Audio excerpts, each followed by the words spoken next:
Hello, my name is Gilda Rubira, and I am in my last years of physiotherapy at the Catholic University Santiago of Guayaquil.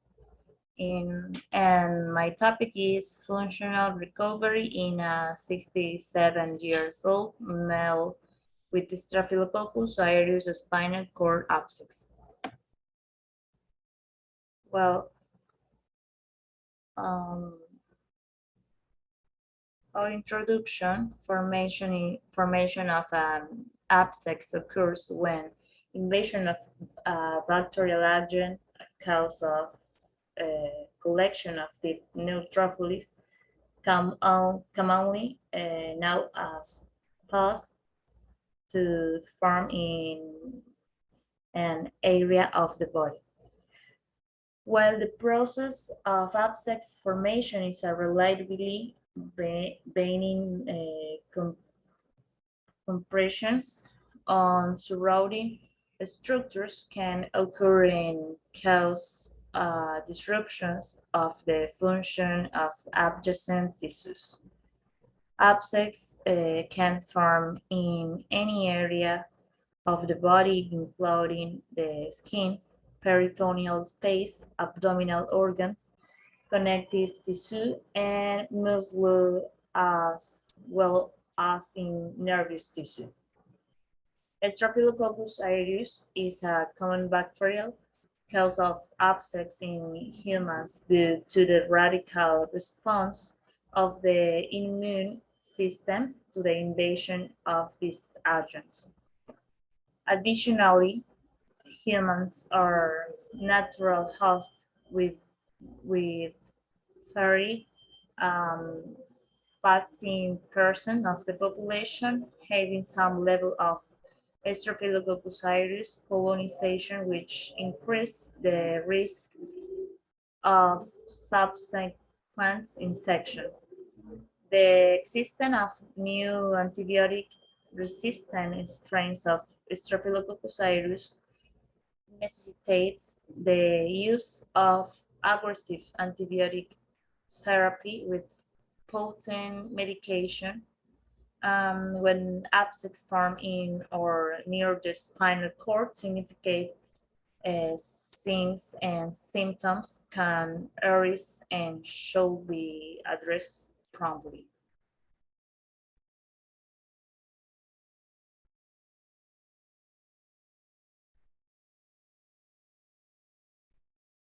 Armando Hasurungan Biology and Medicine videos. Please make sure to subscribe.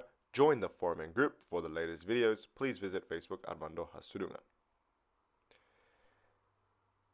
This video on abscess of the skin will continue on from the previous video that looked at skin anatomy, physiology, and microbiology as an overview. So if you haven't watched that, you can watch it if you want. So, abscess. Abscess of the skin. So an abscess it's a common infection characterized by localized accumulation of neutrophils with tissue necrosis, and it's mainly caused by the bacteria Staphylococcus aureus. So before we look at the pathophysiology or pathogenesis, you can say, of an abscess of the skin, we have to first understand the bacteria Staphylococcus aureus, or at least to some extent. So Staphylococcus aureus is a commensal pathogen in our body, on our skin, especially. Staphylococcus aureus is a coccus, so it's round bacteria.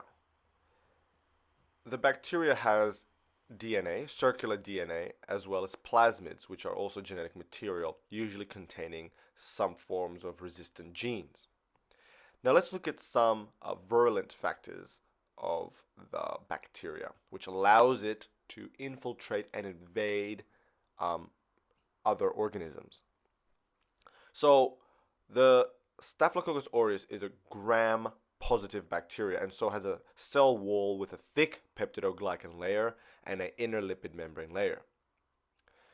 Staphylococcus aureus has a capsule that surrounds it, which allows it to resist phagocytosis. So when it infiltrates a body or invades a body, our body, for example, the phagocytes within our body are unable to eat this bacteria up in some instances. Staphylococcus aureus also contain adhesins, which are protein molecules or carbohydrates that bind onto, latches onto cells within the body, allowing it to invade the cell. These adhesins include fibronectin binding protein and collagen binding protein. Staphylococcus aureus also has a special protein known as protein A on its surface. Protein A protects the bacteria from antibodies, you can say, because antibodies usually bind onto the bacteria so that the bacteria can be destroyed. But protein A binds onto the antibody from the back, so the antibody doesn't actually end up binding to the bacteria. So here you can see the Fc portion, which is the constant region of the antibody, binding onto the protein A, and the actual variable region on the top doesn't latch onto the bacteria. Staphylococcus aureus also produces some exotoxins, such as TSST1 and enterotoxins, which I won't talk into. Staphylococcus aureus also produces invasins, and these are it produces two important invasins. The first is known as coagulase. Coagulase is an enzyme that converts fibrinogen, which is found in our body, into fibrin. This will form a fibrin clot. So coagulase will essentially form a fibrin type clot. And then it has the other invasin known as staphylokinase. Now this enzyme activates plasminogen and converts it to plasmin, and this helps in breaking down fibrin clots. So just to recap, coagulase will help the bacteria form a fibrin clot. Staphylokinase will help the bacteria break a fibrin clot. Now, this is a really important concept to remember and understand about these two enzymes. You can imagine that when Staphylococcus aureus invades our body, it can form a fibrin clot around itself, essentially protecting it from the immune cells of the host. And then it can hide for some time, and then using staphylokinase, it can break down this clot and then continue its invasion process. So it's a very, very unique sort of mechanism of infiltration. So now that we know a little bit about Staphylococcus aureus and its enzymes and what sort of structures it has that allows it to resist phagocytosis, hide and stuff like that, let's look at how it forms an abscess. So here we're looking at the section of our skin. Here is the hair follicle, the layers of the skin, epidermis, and the dermis.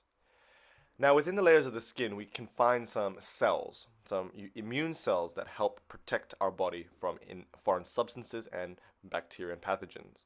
We have dendritic cells on the epidermis. We also have macrophages in the epidermis and in the dermis, as well as mast cells. Mast cells contain histamine. Here is our blood vessel, which is quite massive, but it's just used to illustrate the concept. And within the blood vessel, we have red blood cells. So on top of our skin, we have Staphylococcus aureus, which, as I mentioned, are commensal bacteria because they live there in unison with our body. But this commensal bacteria, which is also an opportunistic bacteria, can invade the body when the skin is damaged in some way, such as an abrasion, a burn, or a cut, or something like that. And this will essentially open up an entry point for the Staphylococcus aureus. So you can imagine, because of the entry point, the bacteria, Staphylococcus aureus, can enter the body. And when it enters the body, these immune cells residing here will detect it and will begin initiating an immune response. It will try to destroy the bacteria first. At the same time, it will secrete inflammatory cytokines. These inflammatory cytokines include, TNF-alpha, interleukin-1, as well as histamine from the mast cells. These inflammatory cytokines will cause a number of things to happen, including vasodilation of the blood vessel, right? Cause an increase in vascular permeability, as well as recruiting more immune cells to the area. So here in the blood vessel, we have vasodilation. Within the blood vessel, we have normally neutrophils circulating around the body. So when there's an increase in vascular permeability here, and there's like a chemotactic effect, the neutrophils will enter this tissue area of invasion and try to help the other immune cells.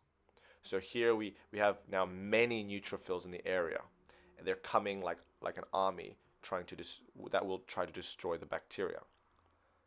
And now, because there's so many neutrophils in this area, the neutrophils are essentially phagocytes that will blow up once it's destroyed, once it's eaten something. So it's like a kamikaze cell. So these neutrophils, you can imagine, are going to try to eat up this bacteria, try to destroy it. At the same time, it will blow up. And due to this sort of fight between the bacteria and the neutrophils, this will form an abscess. Now, an abscess is essentially pus. Pus containing dead leukocytes, which are the neutrophils, as well as other immune cells it can be. And there's also dead skin cells, the epithelial cells and connective tissue. There's also bacteria, which is staphylococcus aureus. Now, the abscess is capsulated. It doesn't, disperse everywhere. It's within a border, you can say. And this is due to the fact that bacteria produces these enzymes that allow it, that protects it, such as the fibrin clot. And so you have this bombardment of neutrophils trying to destroy it, and this just essentially creates all this pus. At the same time, you have the fibroblasts in the connective tissue layer trying to repair itself, and so this will also help form the capsule, the boundary of the abscess. I hope you understood, that made sense, and you enjoyed this video on abscess formation. Thank you.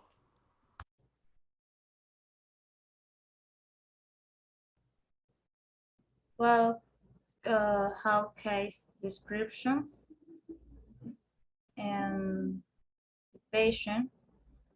The patient was a retired 67 years old male with a diagnosis of C3 tetraplegia, ASIA C classification, as a result of C at C3 and 4. Prior to hospital admissions, the patient was in good health and performed ADLS and IADLS independently. He enjoyed working in the yard and around the house, tending to the herd of cattle on his hobby farm, going to visit with friends at a local coffee shop, and spending time with his wife, children, and grandchildren. According to the admission physician notes, 2 days prior to admissions, the patient awoke early and was unable to move his right side. The patient also reported having pain in his upper back the night before, which he treated with over the counter pain medication. He was immediately brought to the emergency room by his wife and treated by the hospital staff as if he had experienced a left-sided CVA, buponimine. CVA was ruled out. However, C3 and 4 paraspinal abscess was discovered with this significant invasion of the thenar sac, which surrounds the spinal cord. No risk factors for C were identified. The patient was immediately transferred to a nerve hospital where C2 and 6. Decompression, lamination, laminectomy was performed. During the acute hospital state, serology revealed that staphylococcus aureus was the bacterial agent responsible, and the patient was started on an aggressive series of naphthalene via PICC line. 1 week after the initial diagnosis and following stabilization of his medical status, the patient was transferred to the inpatient rehabilitation unit (ERU) for continued medical care and intensive antibiotic treatment, as well as physical and occupational therapy.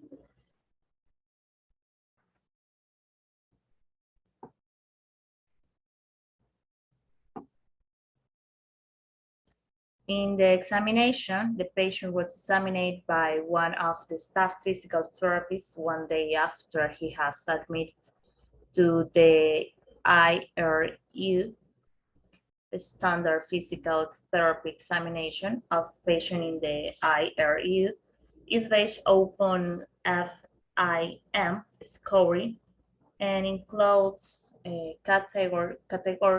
categories such as transfers, ambulation, wheelchair, mobility, where applicable, stairs, range of motion, strengths, and neurological deficits.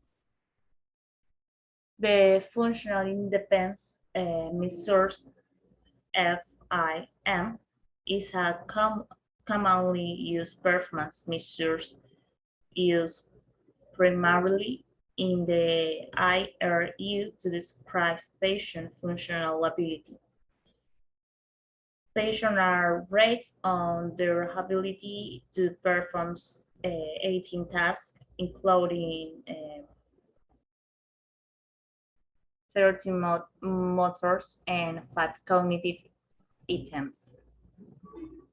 Professionals from many disciplines, including physical therapy, are able to score the 18 items on a 7-point ordinal scale, ranging from 1, complete dependence, to 7, complete independence.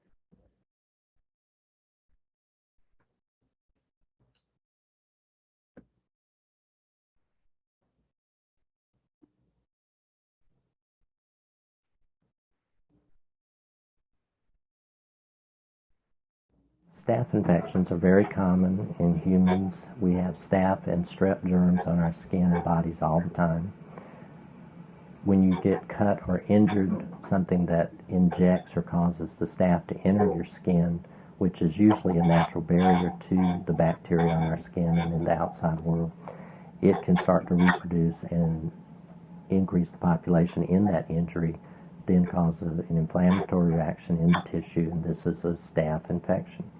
Staph infections are treated by opening up the area that's infected if it's a closed abscess type area, so that the staph and the purulence that collects there, which is cellular debris, can drain.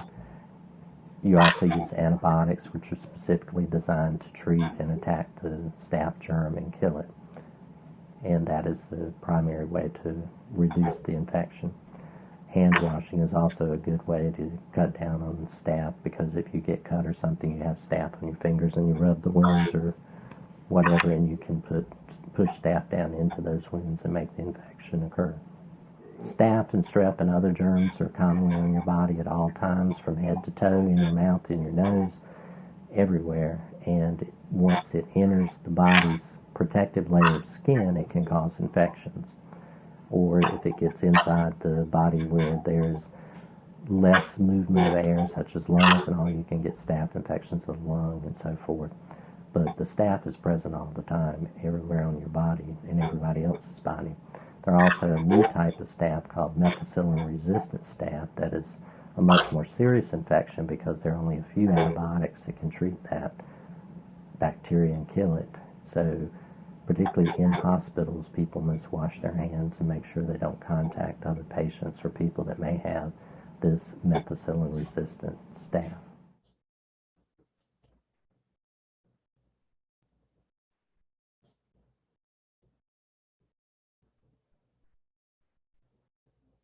Well, in prognosis, due to the location of the C in the cervical spine, lack of immediate recovery of motor function following surgical intervention, and in light of the active lifestyle he led before his hospitalization, prognosis for full return um, to his prior level of function was determined to be poor at the time of evaluation. In the short term, it was expected that the patient will be able to return to life living at home with his wife with the assistance of personal care attendants for completion of ADLS and functional mobility within the home. The patient appeared to be motivated to return to independent mobility as well as his family roles and household responsibilities. Long term, it was expected that the patient will primarily u- utilize power or power assist wheelchair for community mobility due to the level of dependence at the time of admission. It was unclear whether the patient would recover his ability to ambulate functionality.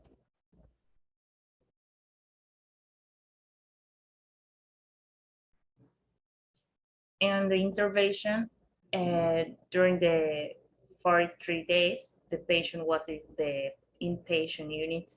He participated in both uh, OT and PT each day. PT sessions lasted between 30 and 60 minutes and operated once or twice during the day, depending on schedule and day of the week. Monday through Friday, the goal was for 90 minutes each of OT and PT.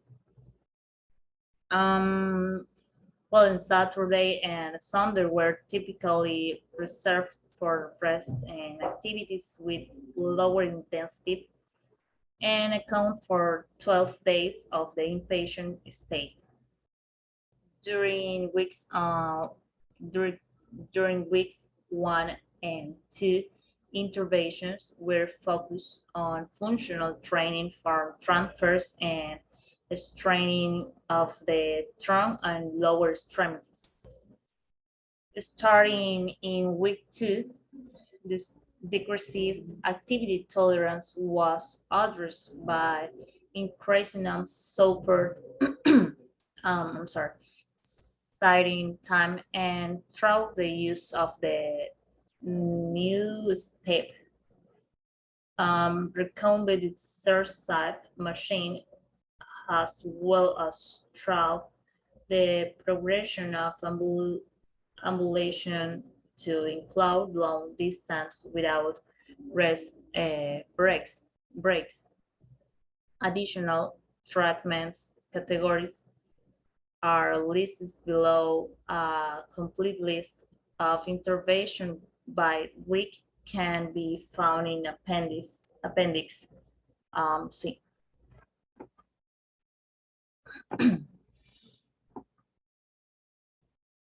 Well, discussion and conclusions. The problem uh, in this case, reports the functional return experienced by a 67 years old patient following an infection-related spinal cord injury. Despite having a cervical SEA, which is correlated with poor motor outcomes, the patient demonstrates rapid and mindful functional gains. He was able to meet and access goals set by his trained physical therapist and returned to living in his home with his wife.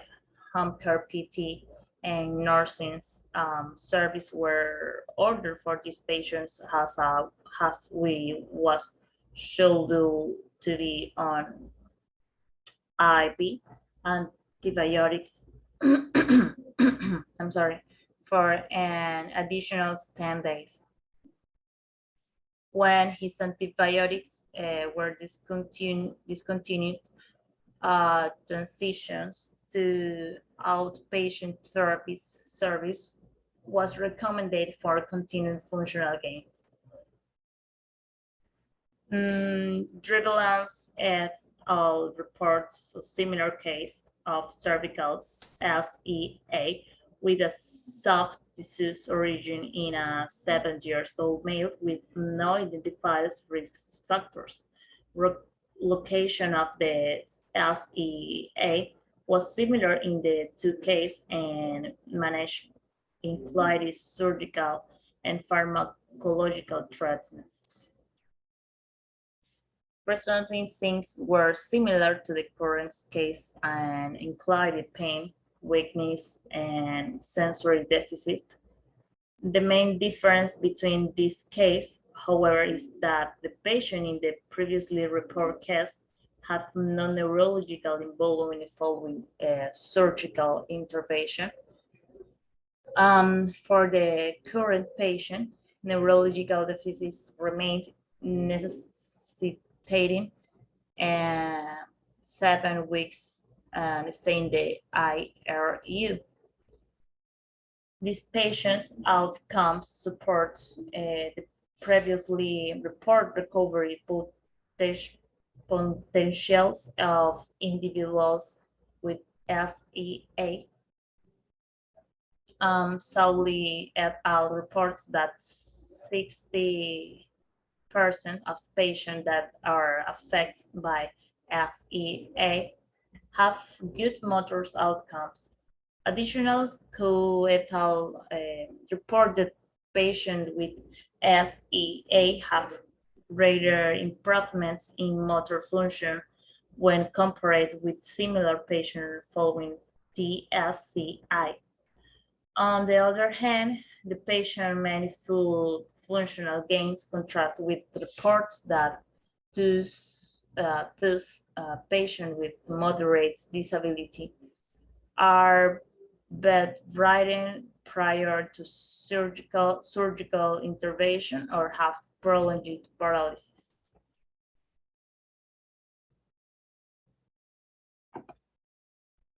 Well, in conclusion, this case report supports previously published articles reporting the favorable prognosis for survivors of SEA, but conflicts with others reports of fewer functional gain for patients with SEA. The patient presents with indicators of for prognosis, including cervical location of this SEA, decrease lower extremity strain and neurological symptoms lasting longer than 36 hours. Functional gains were seen in the areas of functional mobility and ambulation balance and strains following multimodal treatment with surgical decompensations, antibiotics, and inpatient rehabilitation.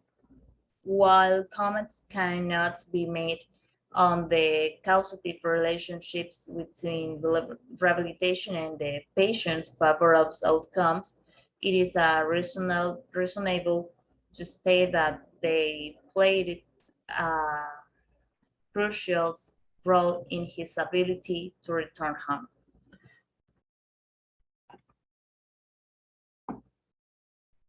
Well, it's all. Thank you so much for your attention and have a good day.